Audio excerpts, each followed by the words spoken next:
अस्सलाम वालेकुम स्टूडेंट्स।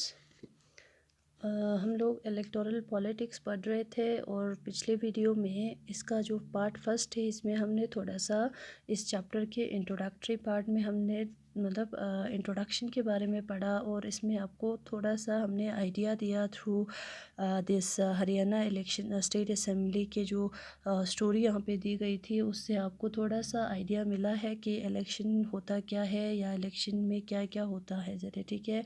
सो बच्चे, पिछली वीडियो में हमने जो 3-4 कंक्लूजन निकाली थी इस स्टोरी के ज़रिए इलेक्शन के बारे में, तो उससे भी बहुत ज़्यादा सिर्फ वही चीज़ें नहीं होते हैं और इसमें इलेक्शन प्रोसेस हम लोग तो बच्चों मतलब तरह तरह के प्रोसेस या मिसाल के तौर पे ना मतलब और भी बहुत सारी चीज़ें होती है जो हम इस चैप्टर में पढ़ेंगे। ठीक है।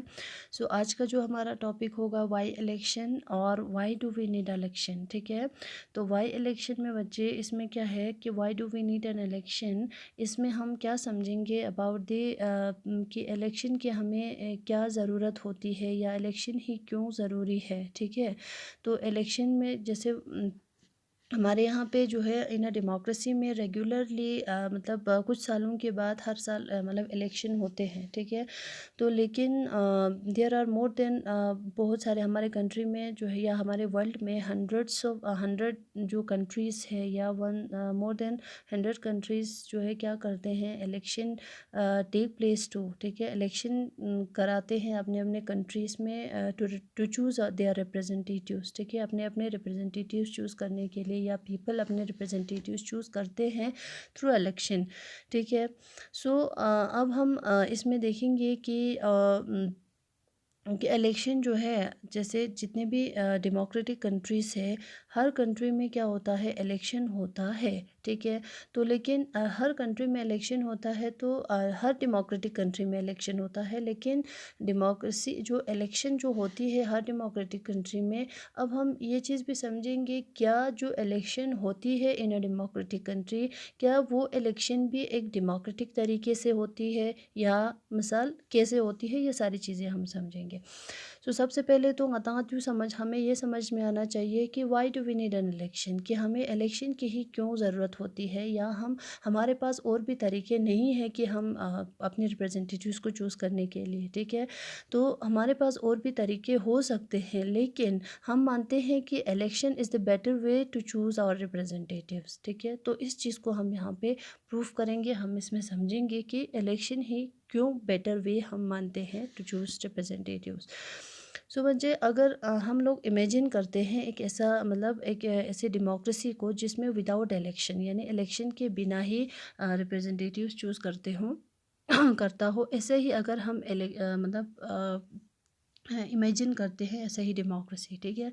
तो इसमें हम देखते हैं rule of people is possible without any election if all the people can sit together. अब जैसे हमें पता है कि हमने पहले चैप्टर में भी ये डिस्कस कर लिया था कि अगर विदाउट इलेक्शन अगर कोई डेमोक्रेसी होगा या किसी भी डेमोक्रेसी में अगर इलेक्शन नहीं होता होगा, ठीक है, तो वहाँ पे क्या होता है, या तो बहुत सारे लोग मिलकर क्या करना पड़ेगा, गवर्नमेंट के डिसीजन लेना पड़ेगा। ठीक है। Together everyone every day and take all the decision. But लेकिन क्या होता है, but as we have already seen in chapter first, जैसे मैंने आपको बताया कि दिस इज़ नॉट पॉसिबल। ठीक है। अगर कोई डेमोक्रेटिक कंट्री है इन आज के टाइम पे ये सारी चीज़ें पॉसिबल नहीं हो सकती। ठीक है।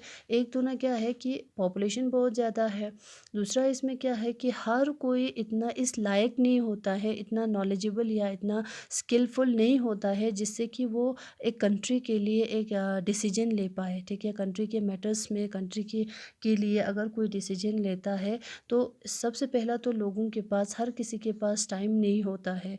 ठीक है। दूसरी चीज़, हर किसी के पास वो नॉलेज नहीं होता है, वो इस काबिल नहीं होता है कि किसी कंट्री के लिए वो डिसीजन ले। ठीक है। Therefore in most democracies people rule through their representatives. इसीलिए तो लोग आज के डेमोक्रेसीज में ज़्यादातर लोग जो है अपनी कंट्री में या अपने कंट्री को अपने रिप्रेजेंटेटिव के ज़रिए क्या करते हैं, रूल करते हैं। ठीक है बच्चे, यहाँ तक समझ आया कि इसमें हमने अभी तक क्या बताया कि why do we need election, हमें इलेक्शन की क्यों ज़रूरत होती है, क्यों? क्योंकि अगर हम एक ऐसा डेमोक्रेसी इमेजिन करते हैं जिसमें मतलब इलेक्शन नहीं होता हो, ठीक है? अगर इलेक्शन नहीं होता है तो उससे क्या होगा कि सारे लोगों को मिलकर गवर्नमेंट के डिसीजन को लेना पड़ेगा, गवर्नमेंट बनाना पड़ेगा, गवर्नमेंट के लिए गवर्नमेंट डिसीजन लेना पड़ेगा, ठीक है? लेकिन बट ऐसा जो है आज के टाइम पे या ऐसा पॉसिबल नहीं होता है, ठीक है? क्यों? क्योंकि ना एक तो सबसे पहला हमारे जो कम्युनिटीज़ है वो बहुत ज़्यादा मतलब बहुत लार्ज कम्युनिटीज़ होती हैं, पॉपुलेशन बहुत ज़्यादा होती है, ठीक है? दूसरी चीज़ हमने ये देखी कि इसमें क्या है, लोगों के पास टाइम नहीं होता है, नॉलेज नहीं होता है, लोग इस काबिल नहीं होता है कि कोई डिसीजन ले पाए, ठीक है? सो इसीलिए हर डेमोक्रेटिक कंट्री में क्या करते हैं, रिप्रेजेंटेटिव के ही ज़रिए क्या करते हैं, रूल करते हैं।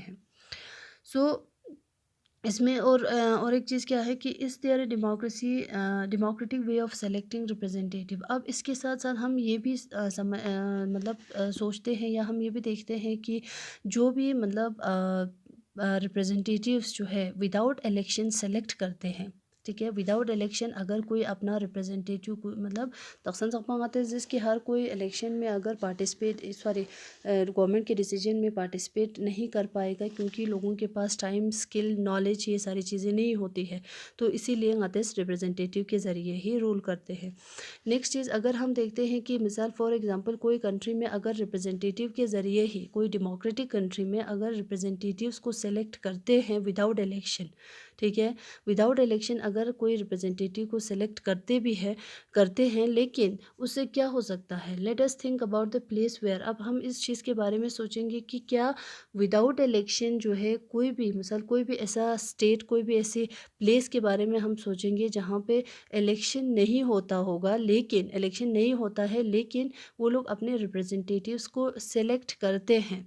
अब सेलेक्ट करते हैं किसके बेस पे, ऑन द बेसिस ऑफ, ठीक है बच्चे, यहाँ पे है on the basis of age and experience, ठीक है?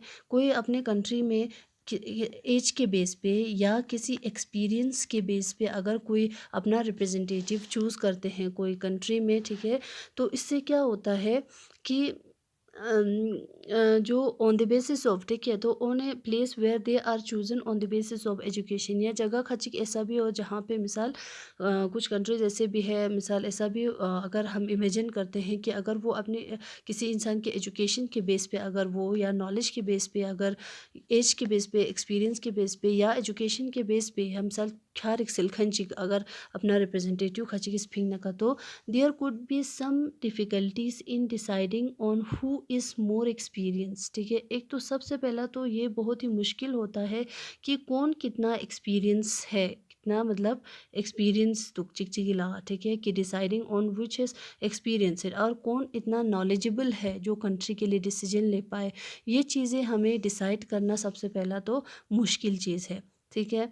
But let us say the people can resolve their difficulties. लेकिन अब चलो हम छोड़ते हैं कि मसल हम समझते हैं कि लोग जो है इस डिफ़िकल्टी को मतलब इजीली सॉल्व कर पाते हैं या लोग अपने हिसाब से किसी को एक एजुकेटेड इंसान मानते हैं या उसको चूज़ करते हैं।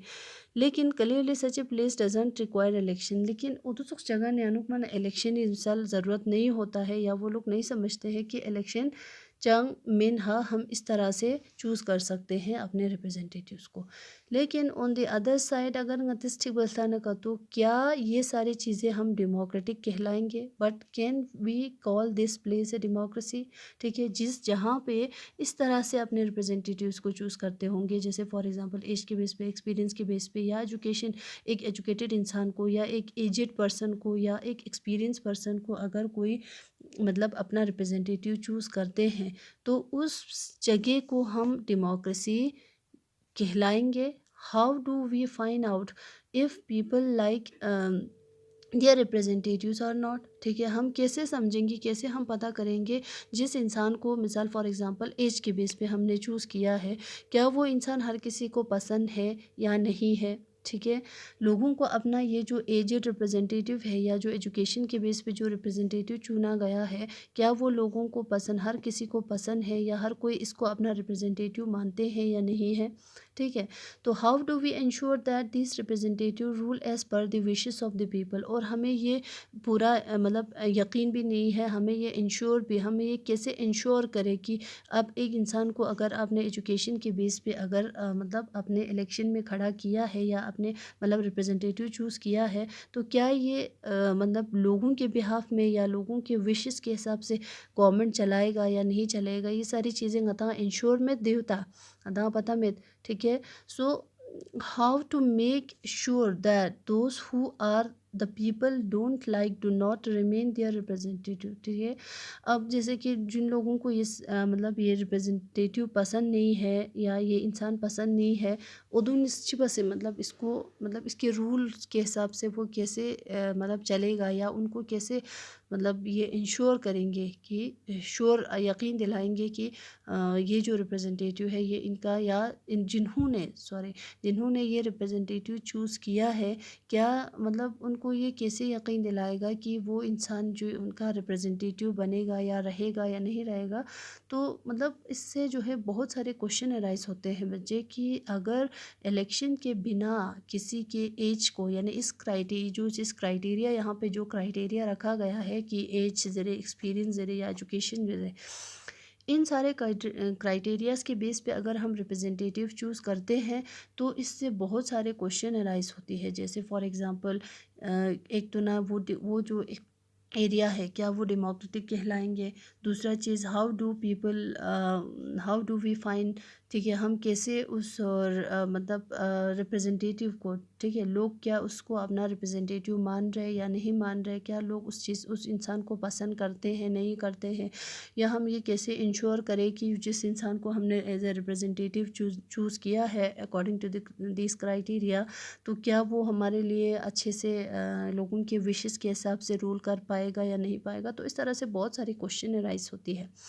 सो अब यहाँ पे क्या है कि अगर, ठीक है, this requires a mechanism by which people can choose their representative at regular interval and change them if they wishes, ठीक है, टू डू सो, ठीक है।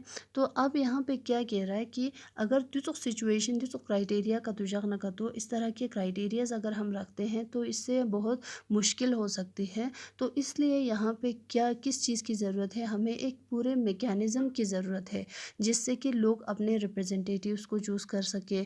अब जब इनको पसंद नहीं आते हैं तो अगले टाइम ये चेंज भी कर सके, ठीक है। So this mechanism is called, अब इस तरह के मैकेनिज़्म को हम क्या कहते हैं, इलेक्शन कहते हैं, ठीक है।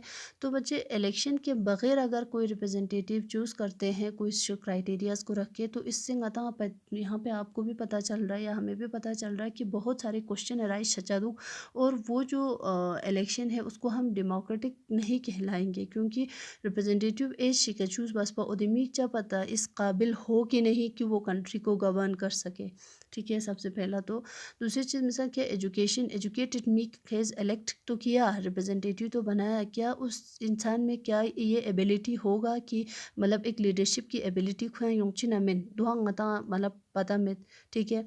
सो इस तरह से बहुत सारी क्या हो सकती है क्वेश्चन जो है इससे राइज हो सकती है। सो सबसे मोस्ट इम्पॉर्टेंटली यहाँ पे क्या है कि ऐसा एक मैकेनिज़्म की ज़रूरत है जिससे कि अगर हम एक रिप्रेजेंटेटिव चूज़ करते हैं तो अगले टाइम हम उस रिप्रेजेंटेटिव को क्या कर सकते हैं, मतलब जो प्रोसेस मगोशिन के नेक्स्ट टाइम अगर हमें पसंद नहीं आता है, उसके काम पसंद नहीं आते हैं, तो नेक्स्ट टाइम गतेश बाचा उदी रिप्रेजेंटेटिव गता चेंज बांचे गंग बस है, ठीक है। सो इससे क्या होता है कि ngata सचिन जमाना जो रिप्रेजेंटेटिव्स होगा, जो लोग मतलब एज ए लीडरशिप या एज ए मतलब रूलर यूँ सोते उन्होंने संग, अब उनके ऊपर भी एक चेक रहता है कि हाँ मुझे अगर इस टाइम अच्छे से काम नहीं करेंगे तो अगले टाइम मुझे वोट नहीं मिलेगा जरखंची तोक्षी म्यूनिक चेक चांगलुशिन, ठीक है। सो दे फिलहाल ngata चिर शादुकनी हमें जो इन सब का मेन समाधान जो है, मेन सल्यूशन जो है हमारे पास क्या हो सकता है, मैकेनिज़्म दैट इज़ इलेक्शन, ठीक है। तो हम इलेक्शन के ज़रिए ही अपने रिप्रेजेंटेटिव्स को, इसीलिए ngataचिन why do we need election मिंदुआ, इसीलिए हमें इलेक्शन की ज़रूरत होती है, ठीक है। सेकंड चीज़ हमने यहाँ पे क्या दिया, for election considered an essential in our time for many any representative democracy, ठीक है। इसीलिए हमारे टाइम पे कोई भी डेमोक्रेसी, कोई भी रिप्रेजेंटेटिव को चूज़ करने के लिए या कोई भी रिप्रेजेंटेटिव चूज़ पे फिलांगता चिर को शतुगनी इलेक्शन माना ज़रूरी तो, ठीक है। रिप्रेजेंटेटिव दक्सा से जंगती इलेक्शन पुलांगते दक्सा से जंगती डेमोक्रेसी लांगते से बाद रिप्रेजेंटेटिव डेमोक्रेसी, ठीक है। वो क्यों? क्योंकि हमारे यहाँ पे रिप्रेजेंटेटिव्स के ज़रिए ही क्या करते हैं, हमारे कंट्री को गवर्न करते हैं। तो in an election the vote makes many choice. अब इलेक्शन का तो छा ना का तो अगर कोई इलेक्शन होता है किसी कंट्री में तो इससे हमें बहुत सारे चॉइस मिल सकते हैं। दे can choose who will be make the law for them. अब हम इंसान जो है ख़ुद मतलब पीपल लोग चूज़ कर सकते हैं कि कौन हमारे लिए लॉ बना सकता है, ठीक है। अगर खेस एज बेसिकली खेस मतलब अपना रिप्रेजेंटेटिव चूज़ बना का तो उदी में क्या पता इस काबिल हो कि नहीं कि वो लोगों के लिए अच्छे लॉस बना सके, ठीक है। They can choose who will form the government and take major decision. अब इससे क्या हो सकते हैं, लोग मतलब ये डिसाइड कर सकते हैं कि कौन गवर्नमेंट बनाएगा, कौन हमारे लिए डिसीजन लेगा ज़रा, ठीक है। They can choose the party whose policies will guide the government and law making, ठीक है।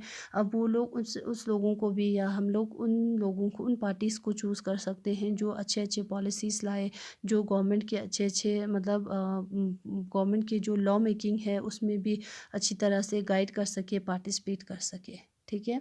सो इसीलिए हमें therefore election is the best way, ठीक है, टू चूज़ आवर रिप्रेजेंटेटिव, ठीक है। इसीलिए हम कहते हैं कि इलेक्शन ही एक बेस्ट तरीका है या बेस्ट वे है जिससे कि हम क्या करते हैं, हमारे रिप्रेजेंटेटिव्स चूज़ कर सकते हैं, ठीक है। तो आई होप आपको ये समझ में आ गया कि why do we need election, ठीक है। So thank you so much.